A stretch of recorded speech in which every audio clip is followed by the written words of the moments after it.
I'm going to get my new sleeping bag out as well that I got, a Hyperion. Oh no, I'm off on again. Oh God.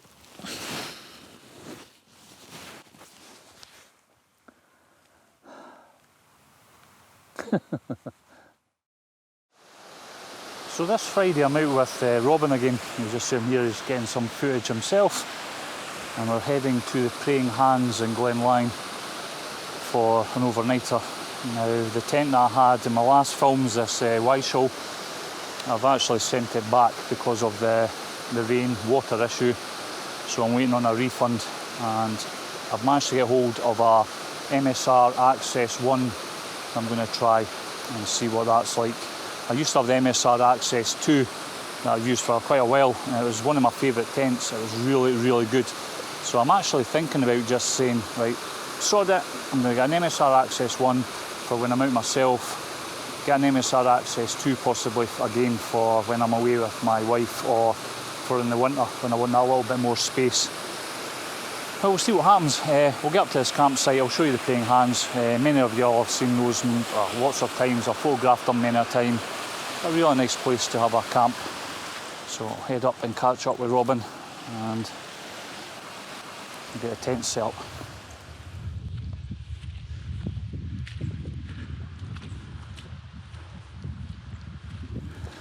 So there we have it, Praying Hands. Oh, not too bad a walk up. It isn't really that far from the car. We're putting the tents. Right, time to get this new tent set up. It's the MSR Access One, and I'm going to give it a go tonight. As I said, the Weishall one is a way back. It was a good tent, but I was a bit concerned in regards to the water ingress during that stormy weather. And MSRs, they're good tents. The MSR Access 2 I used on the TJO challenge with the wife, and we loved it. So we'll see what the single version's like, and I'll set up just now.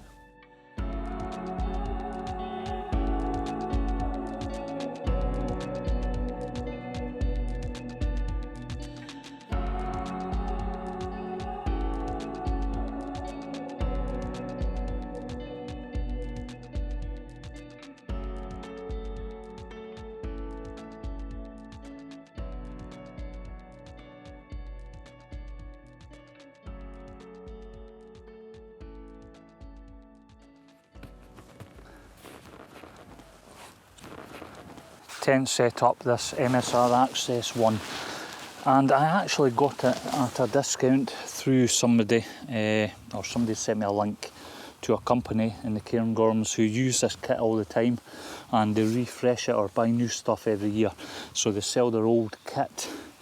So I managed to get one of these at a bargain price. But what I'll do is, near the end of the film, I'll put a link or the email address in the film. So if you've got any left and you fancy one, you can go online, have a look and buy one if you want. So I actually got this tent, and I also got a sleeping bag to try out, which is the Hyperion, is it Hyperion 30 or 20? Not sure, just arrived today, put it in the rucksack, and it's rated down to about -6, so I'm going to give that a go tonight as well. New tent, new sleeping bag. Yeah, I know, I don't have to go through the kit, but it's nice to try out all this stuff, see what it's like. I'm in a fortunate position that I can do that, and yeah, I'll share my findings with you all. Right, let's get out of the wind here. This tent is much the same as the Weishall Oxygen that I had with the clip-on framework and the inner pitch first. So yeah, there's not really much in it. I feel that this so far is actually, it seems better made in some regards. One of the issues I had on the Weishall as well was that the fly sheet didn't seem to match the exoskeleton poles, whereas this kind of matches exactly where it should be. It just sits a lot nicer for some reason, but hey ho. Yeah, sleeping mat, I've got my Sea to Summit, supery dupery, extra thick jobby, what's it called? Yeah, Sea to Summit Etherlight.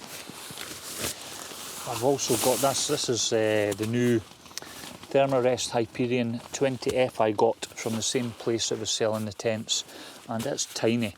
I think it weighs about 500 grams, and it has 900 filled down, and I say it's rated down to -6, so I'm really keen to see how good it is. Just fantastic how small it goes down, and yeah, just it weighs nothing. It really does, it weighs nothing. So I'm hoping between that and the Sea Summit, yeah, it's going to be a really, really good sleep system. Now, if you're buying this at full price and probably this mat, we're talking serious money. I recommend you maybe try that link out if you fancy a sleeping bag like this and save yourself a few £100. So we'll get this all set up and that'll be us.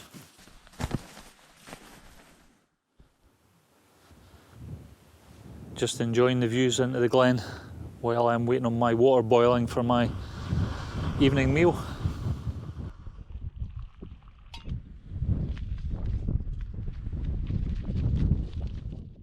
Bloody GoPros. Good. You good? Good. Yes, another healthy evening meal. I think we have, yes, cheese and ham. Can't beat some cheese when you're wild camping.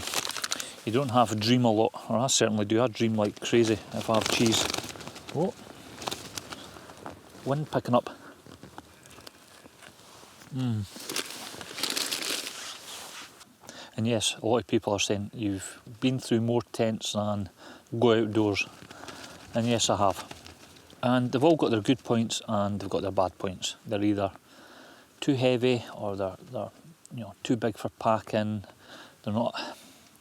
Yeah, there's just lots of reasons why I've decided to try different tents, just to see what's the absolutely ideal one for me, especially for 4-season use. And everybody will say, get the Hilleberg, but it's a really heavy tent.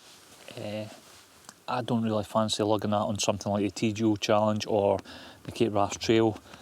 Yeah, for one night away, then potentially it's quite good. But also, it's so expensive now. I might buy one if it was cheaper, but not at the price it is now. As I said, I got this second hand for a bit of a song, and even this tent I think is about £400 new. And it's a compromise on lots of things, weight and space and how good it is in condensation, how good it is in wind, and yeah, they've all got their pros and cons. But for me, I'm going to keep this one. That's it, had enough. I'm going to use this right through the winter, and we'll do some winter camps with it as well, and we'll see how we get on. And I'll be curious to see, as I said, how it compares to some of the reviews that have been out, saying that it's quite bad for the condensation. So that's it. Time to have my pot noodle. I think it'll be ready. Yep, not far off.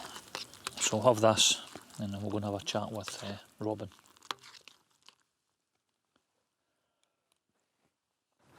That's his setup there. And it's in this kind of dip here, so it's not too bad with the wind. These little table set up. 65 grams. 65 grams, absolutely brilliant. It's actually really handy for what it is. A really good idea. I would take it with boffies as well, you know. Yeah. Boffies are all minging. A really good idea. But this is Robin's setup for the night. What tent is it again? The Lunar Solo. Lunar Solo. 6 Moon Designs. Yeah, 6 Moons Design Lunar Solo. Oh, check out the sun there. Just going into the glen at the other side.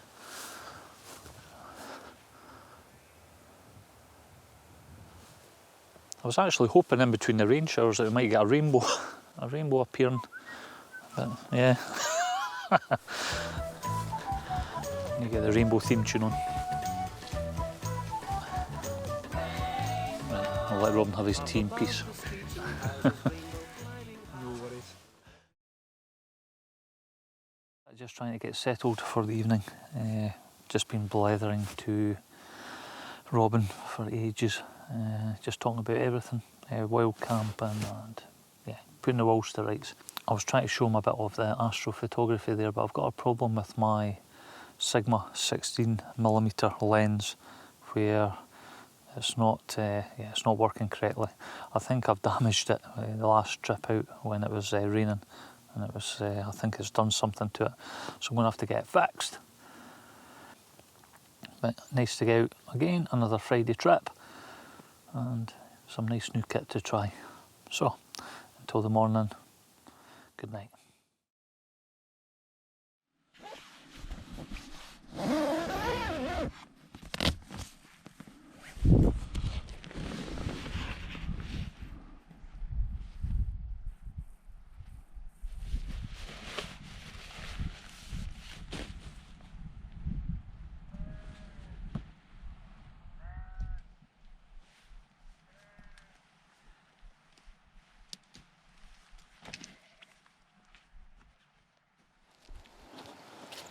Heading back down to the car, and then I'm going to take a drive along to this Munro that I keep going on about. And I've left Robin, he's just having his breakfast and breaking camp. A photographer come up there to take some shots for sunrise at the Praying Hands. So I had a bit of a chat with him about photography related stuff. But I was saying to him to come down here to the waterfalls. There's some really nice waterfalls here for a bit of photography, a bit of long exposure stuff. It's really nice.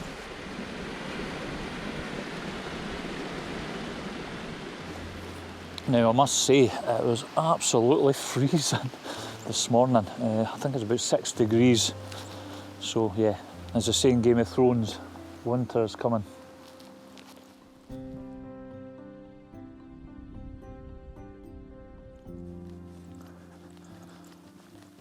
This is, we're just heading down to the dam just now, and it looks, yeah, impressive. I wonder when it was built.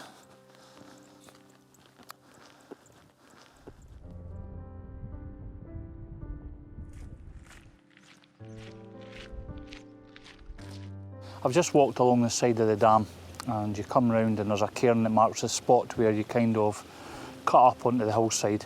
I don't know how far up I am, not very far, but it's just, yeah, looking a bit ominous ahead, but as always, it always looks worse than it actually is.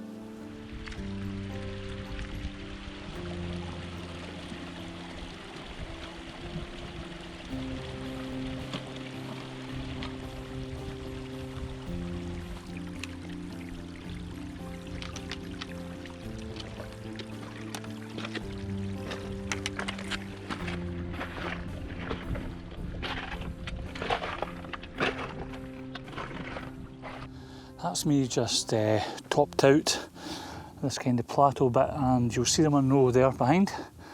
That's the peak of it, so it's just basically, well, it's more or less a flattish walk right round, and then one last push up to the top.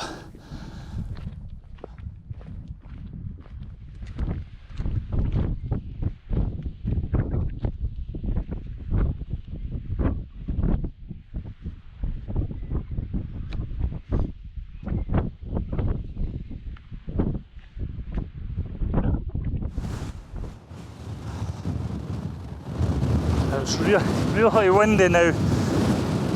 Oh, but that's just something done. Another Munro bagged. I'll just take you over here to this section and let you see the views.